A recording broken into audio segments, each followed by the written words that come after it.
fast food and fish. Fast food and fish.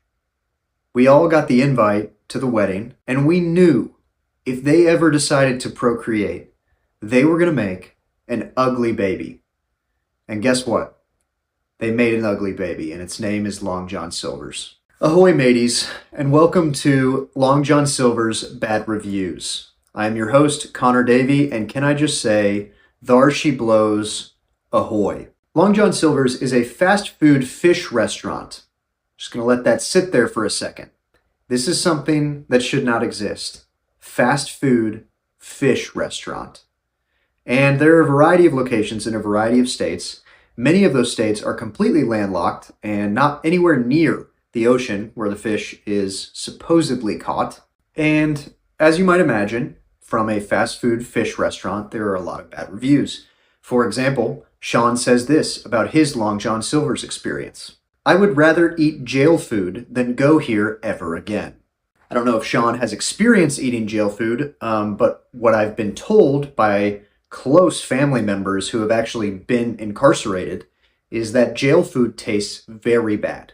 And so if Long John Silver's is actually beneath the jail food, we have a serious problem on our hands because you're actually paying for that food. And the inmates, they don't pay in the same way for their food. They pay kind of with their lives, but they don't pay cash. You know what I mean? And one interesting thing that I've noticed about Long John Silver's, in contrast to a lot of other restaurants that I've done this with, Long John Silver's responds to most of the bad reviews. Now, this isn't abnormal in itself. Chipotle will respond to bad reviews, Burger King will respond to bad reviews, and it shows up on Google Maps as just response from the owner. And usually it's, hey, Sean, so sorry you had this experience. Would love if you contacted corporate at this number. Love to see how we can make it right. Great thing to do if you're a fast food company. Where Long John Silver's gets different is they respond to almost every bad review that I'm going to read today. They have responded, and they start the review with, ahoy, Sean. We apologize for your disappointing experience at our restaurant. As in, Sean wrote, I would rather eat jail food than ever eat here again. And Long John Silver's corporate thought the best way we can address this is by coming right out of the gate and saying, ahoy, Sean. Now, if I had just had an experience like Sean, and the food was so awful that I was like, I would rather eat jail food, responding with ahoy is a very bold move, but I like it. It says, we're confident in our brand, matey. It says, arg, what are you doing here, criticizing us like this? It says, we will attack your ship, Sean, and sink it. You will not win this pirate war with Long John Silver. Okay, but it's not just Sean. Karyn says this about her Long John Silver's experience. Order was not correct. One cooked fish, one overcooked fish. No coleslaw. Ordered clams, got crumbs. I guess they both start with a C. The quality of Long John's for me has totally hit rock bottom. I love that Karyn kind of sides with the employees here. She's like, look, I ordered clams and they gave me crumbs. Now I can see how they would have made that mistake because they both start with a C. Makes sense. Listen, mistakes happen. I said clams, they clicked the button for crumbs. I get it. It makes sense. However, I will never be back here again. It has totally hit rock bottom. The owner responded, ahoy, Karyn. Next up, Robert says this about Long John Silver's. Attention, white trash. Need a job? No need to know how to cook. Can stand and talk about mad customers, complaining about the poor service you get, and get a history of 80s hair metal like your food burnt. I don't, but sure was. Never again. Now, this is a confusing review. I don't know what 80s hair metal is, but it seems like if I want to know what it is, I can go to this Long John Silver's and they will be happy to enlighten me on the history of 80s hair metal. I guess also if you are white trash and you're watching this video, which according to my YouTube demographics, 9 to 12% of my viewers are white trash. And so if you are one of those 9 to 12%, here's a great place you can apply to work. Now, I did want to show you what Robert ordered because I'm not sure what it is. So here's a picture of what Robert ordered. I don't know what fish looks like that.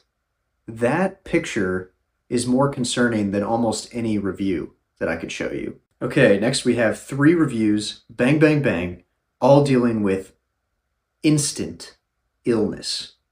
Here we go. First one is from Renee. Renee says this: "The chicken strips made my daughter and I both sock. We were nauseous all evening after eating this food." Now, I have a feeling she meant sick, but we have to account for the possibility that she could have meant sock.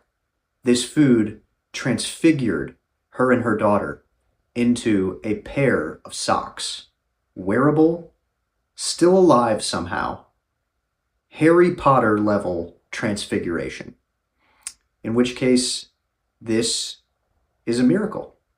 However, I think she meant sick, and so we're going to go with that. Christopher says this: "3 of us ate there the evening of 2/7. We were puking sick for 2 days." And so if I'm doing my math right, if they ate there on 2/7 and they were puking sick for 2 days, then they were puking until, carry the 6, divide by the remainder, get the dividend.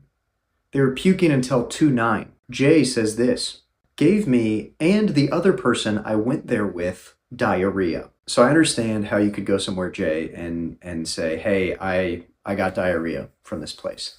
How did you know that the other person you went there with got diarrhea? You didn't say "my wife," right? That seems like something married couples would probably say, like, "Hey, I'm not feeling well," and would tell each other. But it seems like you just went there with a friend and you've been texting your friend asking if they got diarrhea and telling them that you got diarrhea. Is it your roommate? Like, is that how you know? And if so, are you guys in a 1-bathroom apartment? Because that is really dangerous to go to Long John Silver's if you guys share a 1-bathroom apartment. Next up, Jane says this: "Food poisoning guaranteed. Dirty, high-priced, freezer to fryer food. Make sure you have all your shots before coming in." As in, this Long John Silver's is so contaminated, so sickly, so disgusting. You need to make sure you are fully vaccinated before you come into this restaurant. I'm wondering if the government should take a different approach against anti-vaxxers, and I think here's the approach that they should take against people who don't vaccinate themselves or their children. They should say, "Hi, person, do you like Long John Silver's?" Now, obviously, everybody in the country loves Long John Silver's, so they'll say, "Yes, I love Long John Silver's." And they will say, "Did you know that if you eat at Long John Silver's without having all of your vaccines up to date, you will die?" That might actually convince even the strongest anti-vaxxer to get their vaccines so that they can still get their Long John Silver's and survive to see another day.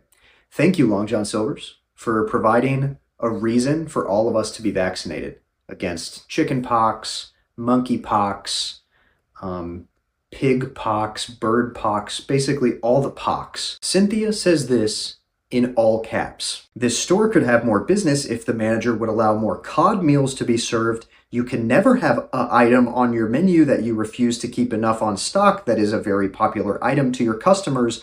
Cod fillets are popular and is in demand until the store hours close, but this manager at the store refuses to serve the food during the entire business hours. It's bad business, and you will see by the amount of cars in the parking lot and drive-through the lack of customers." Now again, she said that in all caps, so just imagine that I screamed that entire thing at you.